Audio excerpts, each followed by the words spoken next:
ברוך אתה אדוני מלך העולם שהכל נהיה בדברו. Hi, everybody. Good morning.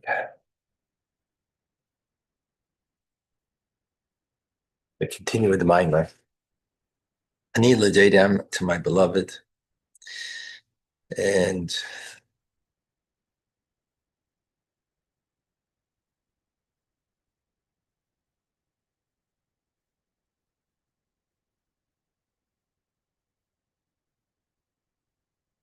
so Ani l'daydam means I am to my beloved, means it begins with me and my connection to God, my beloved. Yet in the metaphor for the month of Elul, the month prior to the new year, preparation for the new year, seems to be more than just an empowerment from above, but seems to be actual awakening. The king is in the field. He is showing a fine countenance. He's got a wide smile. Whoa, that's pretty. And just the fact the king is in the field, that itself is also, um, you know, he's available, right? To be greeted, to be connected with. That itself is pretty awesome. So we explained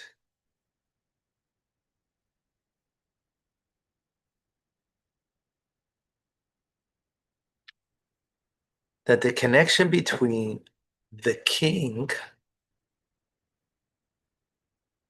and the people, God and the people, is an essential bond.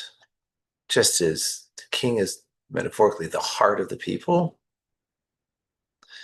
um, and the heart of the person, is essential to the person, of course. So the desire for the nation to receive the king is essential to who they are. Oh, if it's essential, so then what's the problem? Then, what do you need a wheel? What do you need to run for to go greet, be a smile, all these things? Is because the people and the king can be distant from each other. Just because there's an essential bond doesn't mean you're close. That's an important idea. Just because there's an essential bond doesn't mean you're close.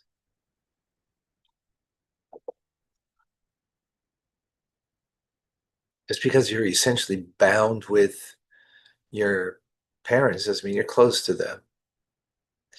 To your spouse or even to your kids, it doesn't mean you have an essential bond with them. It doesn't mean you're close. So it can happen that we're distant from the king, from God.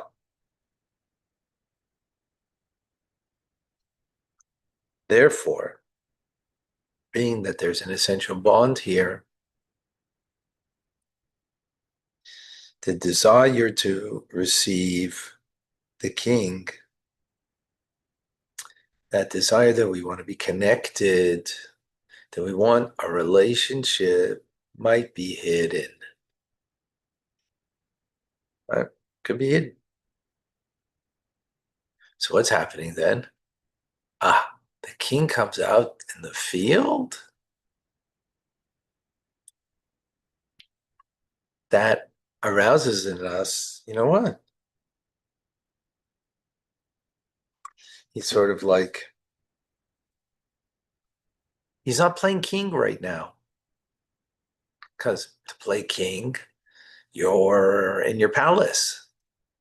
You're on your throne. But here he's sort of like in my playing field, in the field. Hey, I'm a farmer. right?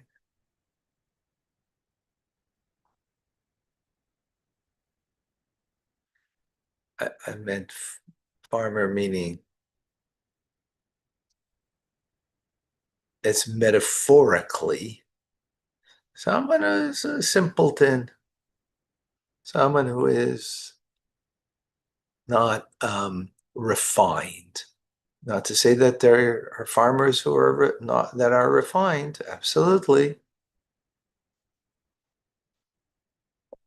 no, nothing against farmers. On the contrary, we thank them for our food.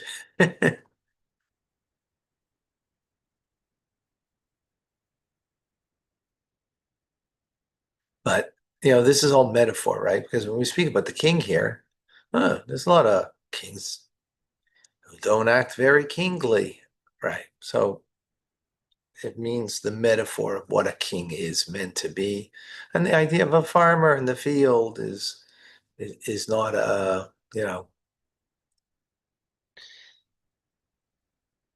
you get. I hope you get it. The point is that the king comes kind of to where they are at. That's the point over here, right? Um, that brings out a desire to connect. Wow, that's pretty powerful. Okay, so that's the metaphor. What does this mean in the analog, in the nimshal, as we say? So similarly,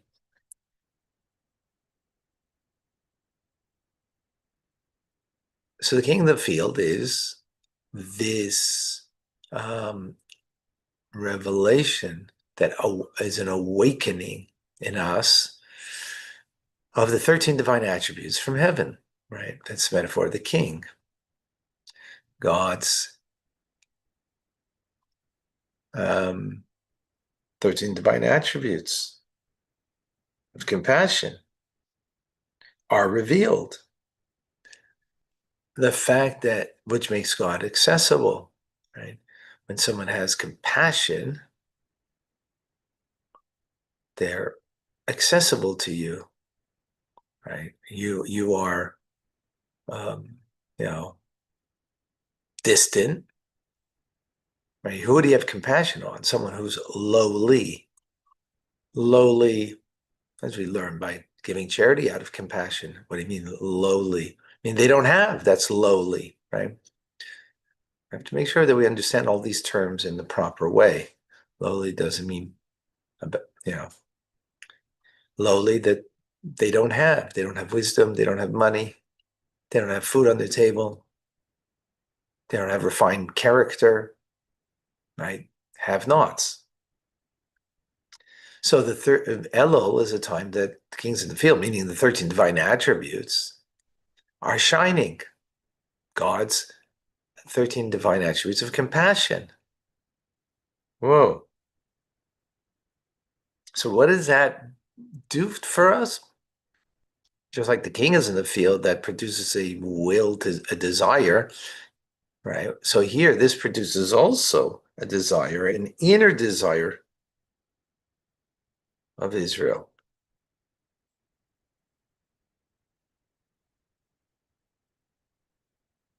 right? And now if we go into the 13 divine attributes, so the first one, it starts about Hashem kel rachum v'chanu nerech ha'ayim v'rav chesed v'yemes netzeh chesed la'alafim. Now, Yom Kippur, we use it quite a lot in the prayer service. In the Ilah, it's like many, many times repeated. Okay. So, so it starts with Hashem Hashem, and and what is the name, right? What is the first name? It's used is Kale, Aleph Lamed. I mean, we don't pronounce it's one of God's names. So it is the first of the divine attributes. And what is the name Kale? It refers to the infinite light of God, literally, as the verse says in Tehillim, Kale Hashem Ya'ir Lanu. So it's the infinite light of God, the way the infinite, that as light is, reflects the essence. As is known, when light comes from somewhere, it's reflecting where it's coming from, right? It's a reflection of that. So it's a sort of its extension.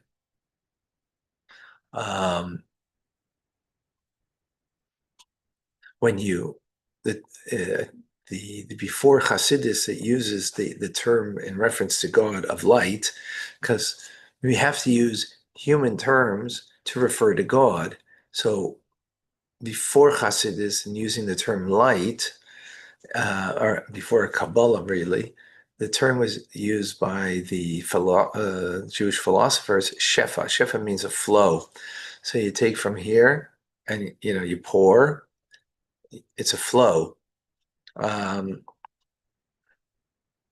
So the difference in that term is that it's flowing from and being removed from where it came from. So, a flow of divine energy into this world, that was a term that was used. Now Kabbalah, we call it light, because the flow is now not connected to where it came from, right? If I would pour from here, it's disconnected thereafter from its source. Yes, it came from this source, right? But it's disconnected. Light is always a reflection of where it came from, right?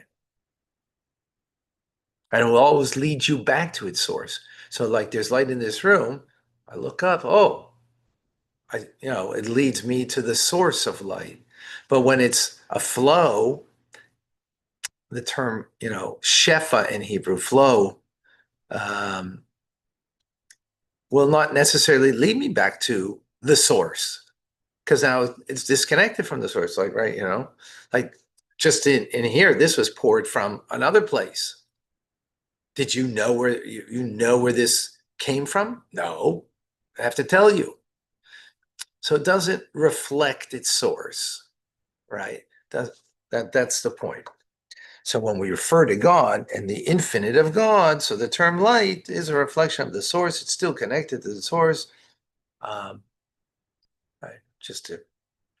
So therefore, Kale is the light of the Ein Sof Baruch Hu, mamish, literally, of the infinite of God, literally. Okay, hope you got that. Now, the important point of that is this light that we're talking about, which is Kale, the first of the 13 divine attributes that is shining now in this month, right? The month of Elul is shining to every single, as the Mimer says, every single Jew in a revealed way. And actually, to show how that it's revealed, being shining to us, because it's really a part of our name, Israel, right? Jewish people are called Bnei Israel, the children of Israel, right? As the 12 sons were of Jacob, were called the sons of Israel, the sons of Jacob, the sons of Israel, two names, right? But this name is Israel, so it's spelled Yud Sar Kale, which letter Yud, the smallest letter of the Hebrew alphabet, Sar, which means dominance. You would use it for like a minister who has a dominance.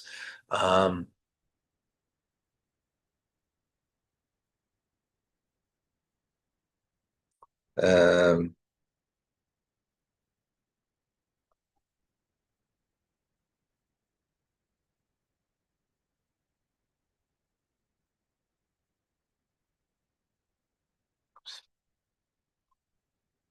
one second, make sure I got this straight here.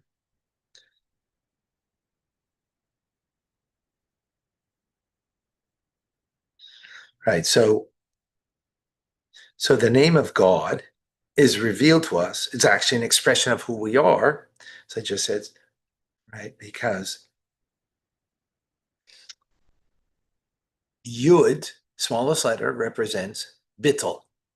The letter Yud could be represented by a dot. You split a dot 1,000 times, you're still left with a dot, right? It shows on an infinitude. It also shows on bittul, right? Smallest letter, it's nothing. A dot, even though it's written, not just as a dot, the way, uh, but it can't be represented by a dot. It shows on bittul, self-effacement. In other words, I'm not expression of me, I'm expression of something else. Sar, as we said, dominance. Sar means a dominance. It's used as a term in term of leadership, because a leader has a dominance, right? Kale, the name of God. In other words, through the bittul, through the self-effacement of the Jewish soul, there's a dominance of the name Kale, is it in the name of Israel? And therefore, the name of God, Kale, is shining upon the Jew at this time.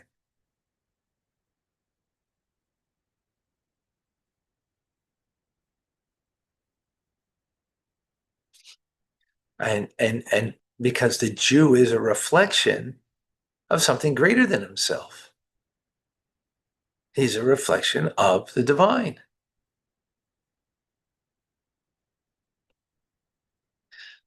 So, Patricia, does that mean that Ein Sof is the minister of God? No, yeah, I'm going to be very exacting in the term over here. In the name of the Jewish people, Israel is made up of Yud, Sar, Kale, Aleph, Lam, and Alam, right? Which means that there is the Yud, the Bittul, self-effacement. In other words, it's not about me. I am the authority, the minister, the uh, the power of Kale, right? That's in the name of Israel.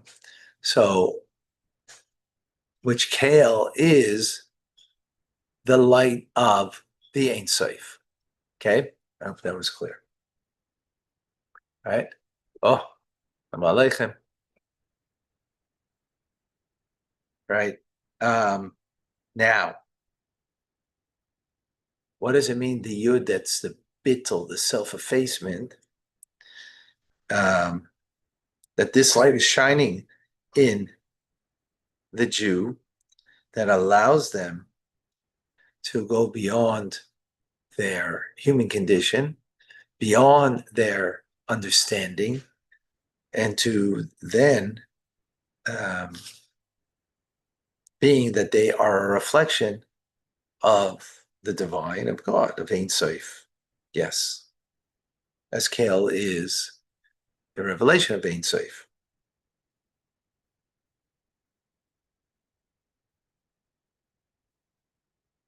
So this then is awakened in us, and this is the idea of the king of the field, right? And revealed in every single Jew in this month. And this is then becomes our avodah, our divine service, anila deity.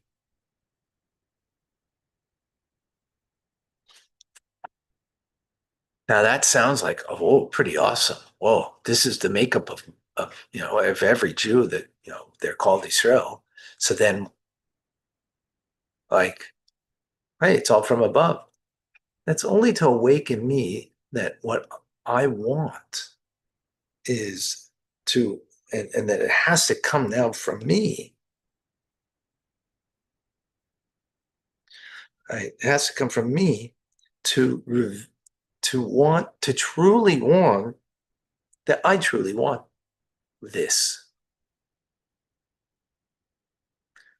Doesn't mean I really want. It's just oh, that was a cute, nice explanation, Rabbi. Very nice. But I'm gonna go on and live my life. No, just because that's the reality of what the Jew is and what's revealed to us now, doesn't mean you really want it. That's why it's only Ladoidi.